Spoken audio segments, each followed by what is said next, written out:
அனைவருக்கும் வணக்கம். சுயம்வர விழாவுல பிருதை மகாராஜா பாண்டுவோட கழுத்துல மாலை சூட்டுறாங்க. குந்தி போஜன் பாண்டு மற்றும் பிருதைக்கு திருமணத்தை நடத்தி பற்பல செல்வங்களையும் கொடுத்து ஹஸ்தினாபுரத்துக்கு அனுப்பி வைக்கிறாரு. சிறந்த அழகும் கற்பு நெறியும் மிகுந்த மாத்ரி எனும் மத்திர தேசத்து இளவரசிய மகாராஜா பாண்டுவுக்கு திருமணம் செய்து வைக்க விரும்புறாரு பீஷ்மர். மத்திர தேசத்து அரசனான சல்லியனுக்கு ஏராளமான செல்வத்தை கொடுத்து அதற்கு ஈடா சல்லியனுடைய தங்கை மாத்திரிய அழைச்சிட்டு வந்து பாண்டுவுக்கு திருமணம் செய்து வைக்கிறாரு பீஷ்மர். தனது புது மனைவிகளோட 30 நாட்களை மகிழ்ச்சியா கழிச்ச பிறகு பாண்டு ஒரு முடிவை எடுக்கிறாரு. இதுவரை முந்தைய பதிவுல பார்த்தோம். இனி அடுத்து நடந்ததை பார்க்கலாம். 30 நாட்கள் மனைவிகளோட மகிழ்ந்திருந்த பிறகு மகாராஜா பாண்டு இந்த பூலோகத்தையே ஜெயிக்கணும் அப்படின்னு நினைக்கிறார். அதனால பீஷ்மர், திருதராஷ்டிரன் மற்றும் கௌரவ வம்ச பெரியோர்கள் எல்லோர்கிட்டையும் ஆசீர்வாதம் வாங்கிட்டு அஸ்தினாபுரத்தை விட்டு கிளம்புறாரு. யானைகளும் குதிரைகளும் தேர்களும் நிறைந்த பெரும் சேனையோடு தேவகுமாரனுக்கு ஒப்பான பாண்டு அநேக பகைவர்களை எதிர்த்து போறாரு. படையெடுத்து சென்ற பாண்டு முதலில் தீங்கு செய்த தசார்ண தேசத்து அரசர்களை யுத்தத்துல வீழ்த்தி வெற்றி வாகை சூடுறாரு. அதன் பிறகு யானைகளும் குதிரைகளும் காலாட்படையும் தேர்களும் நிரம்பிய தன்னுடைய சேனையோடு மகத தேசத்தை நோக்கி போறாரு. பல அரசர்களுக்கு தீங்கு செய்த தீர்க்கன் என்னும் பெயர் கொண்ட அரசனோடு ராஜகிரகம் அப்படிங்கிற இடத்துல யுத்தத்துல ஈடுபடுறாரு மகாராஜா பாண்டு. யுத்தத்தின் முடிவுல மகாராஜா பாண்டு மகத தேசத்து அரசனான தீர்க்கனை கொன்று 2வது வெற்றியை தனதாக்கிக்கிறாரு மகாராஜா பாண்டு. அதன் பிறகு பாண்டு மகாராஜா மகத தேசத்தினுடைய செல்வங்களையும் வாகனங்களையும் மிகுதியா கைப்பற்றி எடுத்துக்கிட்டு மிதிலாபுரி அப்படிங்கிற ஊருக்கு போறாரு.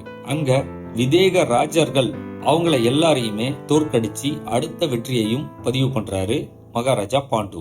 அதன் பிறகு காசி தேசத்தையும் சுங்க தேசத்தையும் தன்னுடைய பராக்கிரமத்தால ஜெயிக்கிறாரு பாண்டு மகாராஜா. பாண்டு மகாராஜாவை எதிர்க்கிற எந்த அரசனும் உயிரோட இல்ல. எதிர்த்த எல்லோரையும் தன் அஸ்திர திறமையால அவங்களுக்கு சொர்க்கத்தை பரிசா கொடுத்து அனுப்பி வைக்கிறாரு மகாராஜா பாண்டு. பூமியில வாழ்ந்த பகை அரசர்களை எல்லோரையும் வென்ற பிறகு மீதமிருந்த ஆங்காங்கே ஆட்சி செய்யும் அத்தனை அரசர்களும் மகாராஜா பாண்டுவின் சக்திக்கு பயந்து பாண்டு மகாராஜாவிடமே வந்து தஞ்சம் அடைகிறாங்க.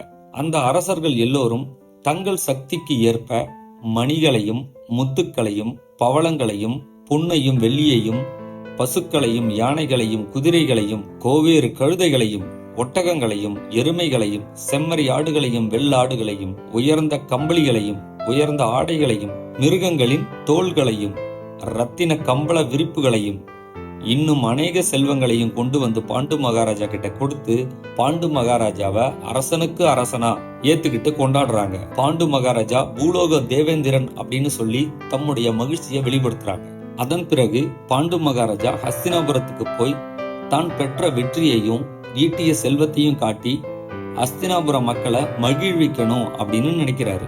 சந்தனு மகாராஜாவுக்கு பிறகு ஹஸ்தினாபுரத்தின் புகழ் அழிந்து போயிருந்தது.